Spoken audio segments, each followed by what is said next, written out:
So quickly moving to the next presenter, next keynote speaker, we have today is Dr. N. Krishna Kumar.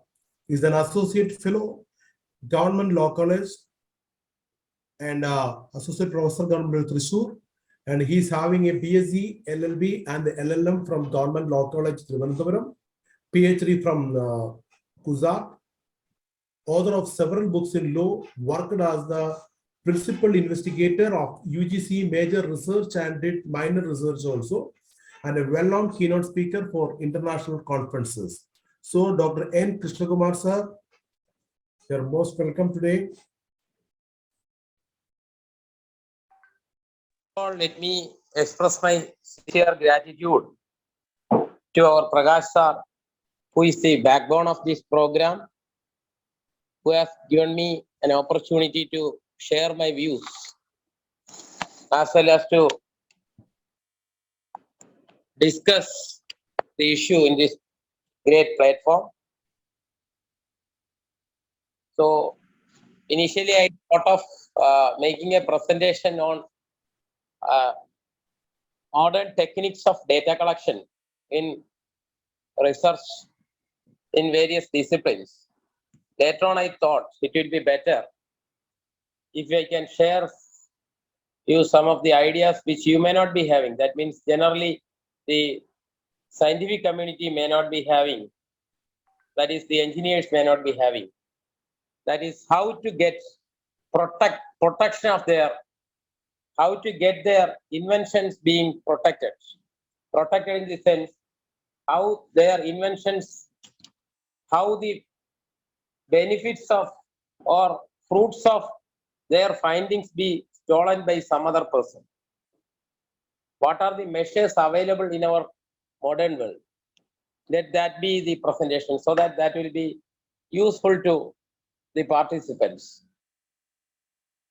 So today we would like to view it in the sense myself, along with Manu Krishna SK, and most probably one person may also join, Dr. Lovelman, an expert in intellectual property rights. He may also sometimes join.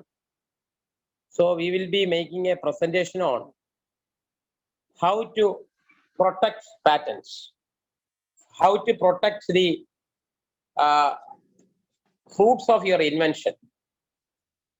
I think most of the participants are engineers working in various branches of science, as well as other members of scientific community.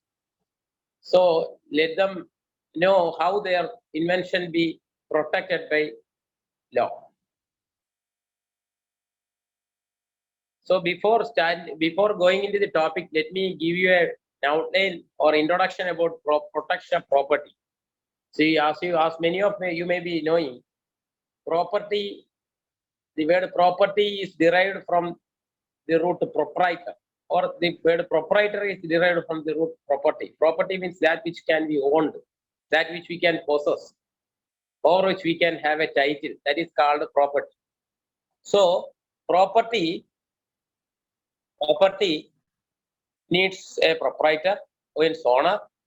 So it should be approved or recognized, or it should be protected by law also. So property can be generally divided into two types, generally classified into two types. They are tangible property and intangible.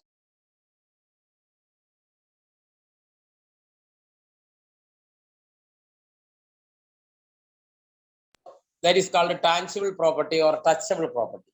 So the other category is intangible property. What is intangible property? That which we cannot touch, that which we cannot experience through our senses. That is called intangible property. That tangible property can again be divided into two types. Tangible property can be divided into two categories. They are movable property and immovable property. Similarly, immovable property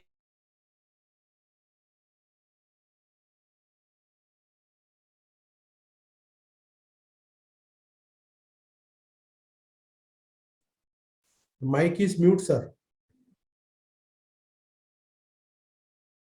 Krishna Kumar, sir, your mic is mute now.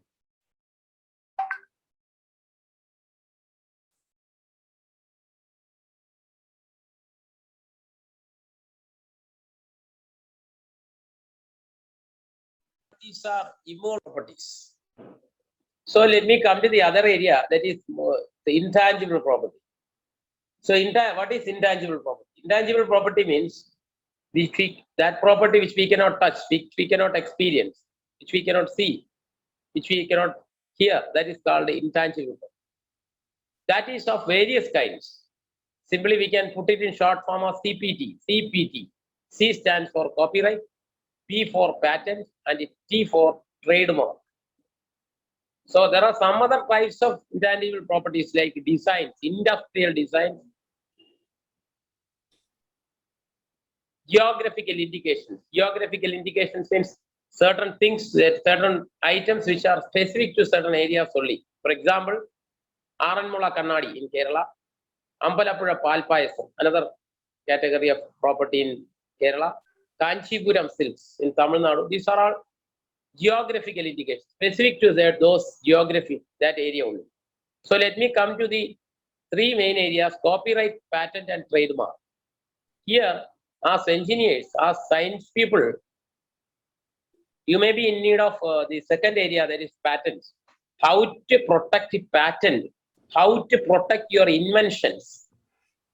As a scientist, you may invest in, you may investigate.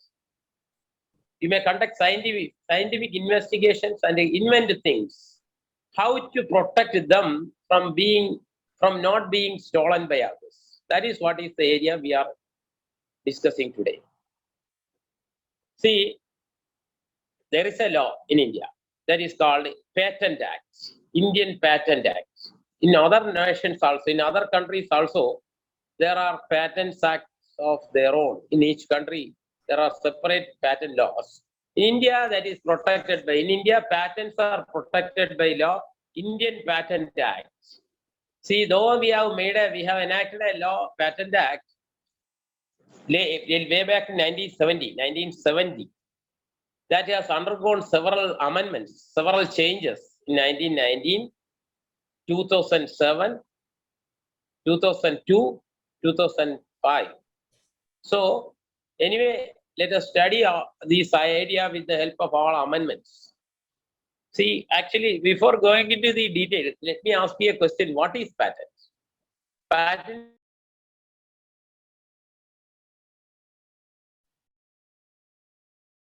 protects the proprietor of patents, owner of patent, which gives safety to the inventor. That is called of that official that providing the process, providing official document which supports your claim is called a patent. So there are two types of patent. One is called a process patent and the other one is called a product patent. Suppose I invented this pen. And I am getting patent for this pen. What is the nature of right that is protected through getting that patent? If I get a product patent, if I take a product patent, it means that no one can make a pen, make a pen of this kind. Nobody can make a pen of this kind. That is the specialty of product patent. Process patent means, no doubt others can make the pen, this kind of pen, but not through the process through which I have undergone. Not through the process through which I made this pen. You can adopt another process and make this pen. That is the specialty of process patent. So, which is giving absolute protection, which category of patent is giving complete or comprehensive protection to the inventor? No doubt that is product patent. Nowadays, we are not allowing product patent, we are allowing only process patent. So, let me explain, or let us see what are the conditions, what are the parameters for providing patent to a product. Suppose I invented this pen and I want to get it patented. What are the conditions required for it? One is that, first condition is that it should be a novel thing. Novel thing means nobody should know about this before I invent this. Novelty, we call it newness or novelty. Second and most important thing is that it should be an invention, not a discovery. I think most of you may be knowing the difference between invention and discovery. Invention means finding something for the first time which is not there in this world. Discovery means it was there, it was already there in this world, but we located it. That is the difference between discovery and invention. It should be an invention. So first one is novelty. Second one, it should be an invention. Third one is, it should be useful. It should be useful in the sense, useful to the public. It should be useful to the general public. That is the third requirement. Fourth one is non-obviousness. What is non-obviousness? Non-obviousness means nobody should say that. Nobody should be able to say that, no, I have heard this before. For example, I shall exemplify that. See, suppose I have invented a medicine for jaundice, hepatitis. Then suppose I want to take a patent for this. Another person, suppose he says, no, we, in our area, people are quite familiar with this medicine. We are using this medicine for a long period. So this is quite known to the public at large.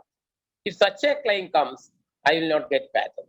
So that is the concept of non-obviousness. That is the fourth requirement of patent, or fourth requirement for getting patent. Fifth and the last important requirement is that the person who is moving for patent must be ready to disclose the entire things to the authority, commissioner of patents. So he should be ready to make a full disclosure. Why should we have patent like this? That is another question I am putting you, because there are some knowledge which is not known to other common people. For example, TK, TK means traditional knowledge. That is traditional knowledge means the people in forest area, tribal people, they are having their own kind of medicine, indigenous medicine for treatment, which is not known to others, to the common world. So if we protect their patent, they will be ready to share it to the community, not to the community, to the patent authority. So after a certain period, we can bring it to the common domain, public domain. So that is the benefit of this. So next, let me ask you a question. So suppose, let me ask you a question, whether idea can have a patent. Idea can get a patent. That is the question.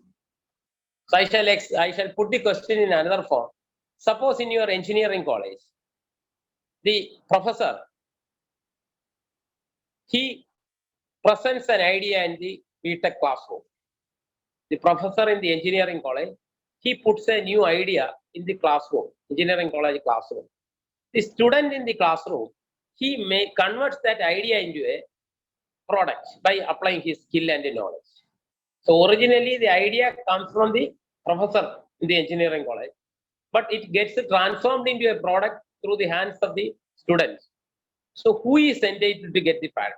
That's the question. Whether the engineering college professor or the engineering college student or another engineer who is assisting the engineering students to make it as a product.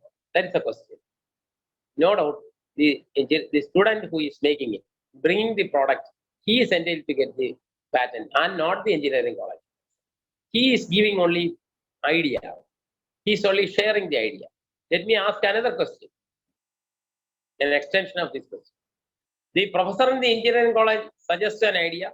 He presents an idea in the classroom as part of his teaching. The person who is sitting in the class, the engineering college student, he makes a product with the help of another engineer outside. But this engineering college student who is studying in the college, he gets the idea being implemented. He gets the idea being converted into a product with the help of an external expert by paying him. External expert means expert other than the person who is associated with the college, engineering college, and he is paying for that also. Then who will be the expert who is coming from outside? Can he claim patent? That is a question. To explain that question, I am going to convert the question into another pattern. This has been a matter of discussion and dispute in several issues, several cases also.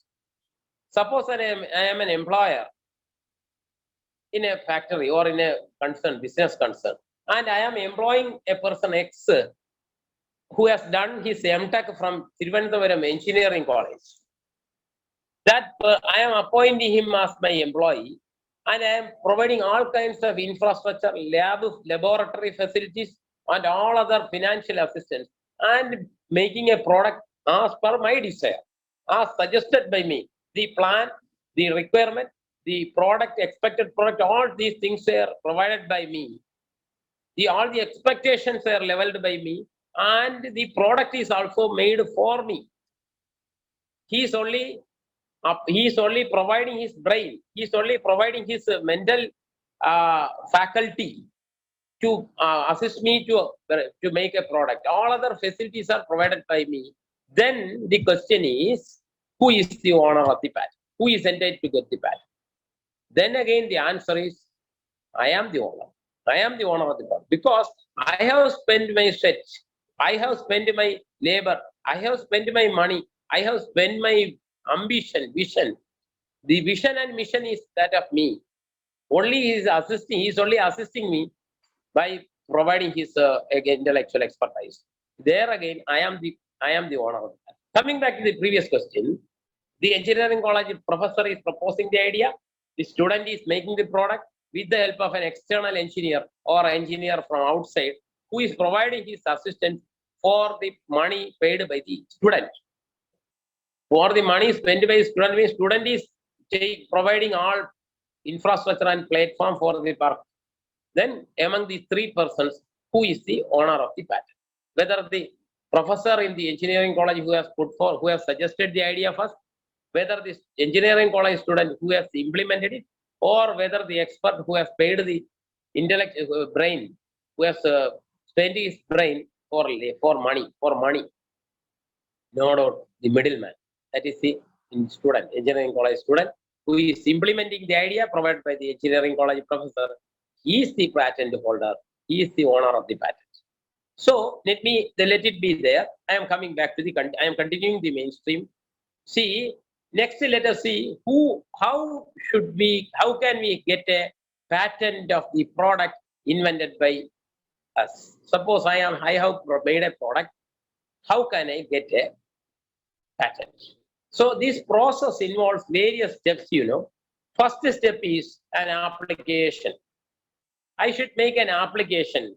So next question again comes, who can make an application? See, three persons can make application. First is the inventor. He is called first inventor. First inventor means the person who has invented the product. He is the first person, and he is the first person who is eligible and entitled to claim patent. Second category is assignee. Who is an assignee?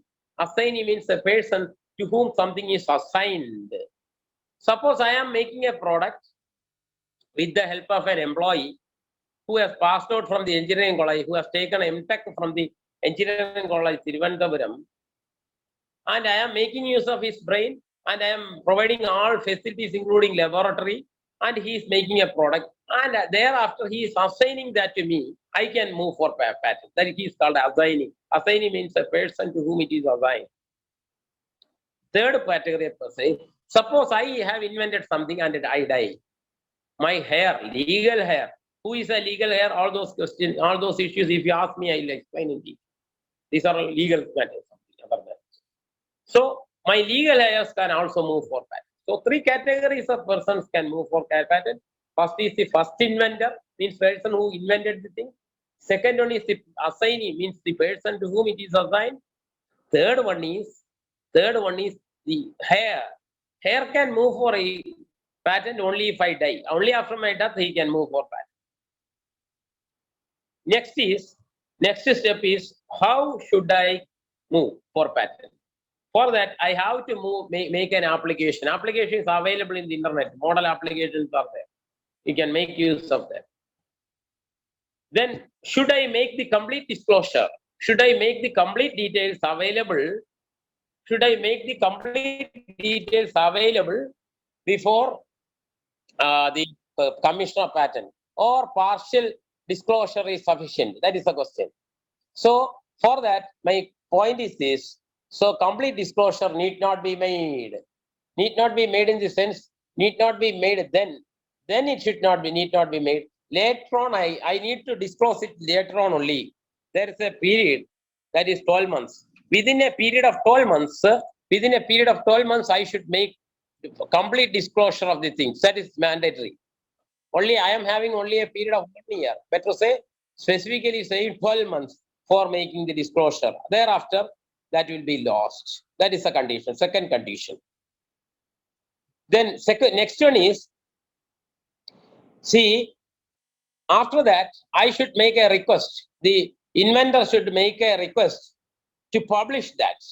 To publish that means publish that before the general public. That request should come within a period of 18 months. So that is the next one, very important one, because if I do not make such a request, if I do not make a request to the authority to publish the details I have mentioned earlier. That means details I have mentioned earlier means details, full disclosure, which I have. They need not disclose everything to the public.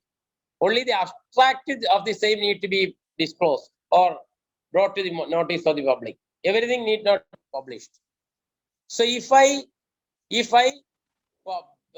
request the authority, they must, it's a mandatory provision, they must publish in the scientific journal or the concerned journal within the period prescribed in the statute. But the request should come from me within a period of 18 months. Within a period of 18 months means if I do not make the request within a period of 18 months, what will happen, I will lose it. After that, I will lose it. Again, I have to make a request or application, and this process has to be repeated again.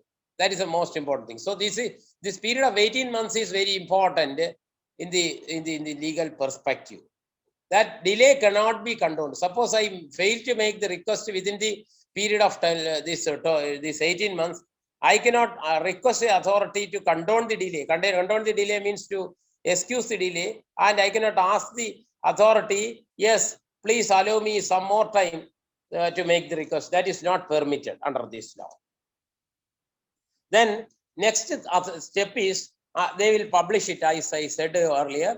They will publish, the authority will publish the details in the journal, and they may seek opposition. Opposition means, see, I told you 5 conditions are to be satisfied.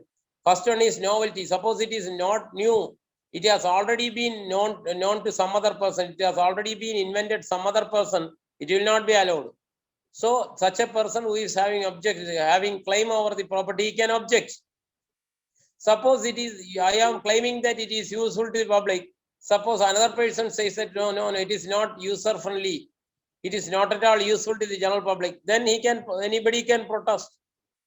Similarly, I told you that should be non-obvious. Non-obviousness should be there. What is non-obviousness is quite known to you. Non-obviousness. Non-obviousness means general public may not be knowing about it earlier. That is called non-obviousness. But if it is it is obvious, it is clear, it is apparent to the public domain, it will not get it. I will not get it.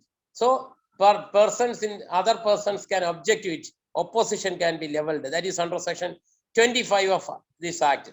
That section is very important. Section 25 of Patent Act 1970. Then thereafter, after getting the opposition, if any, this will be examined. That is a crucial stage.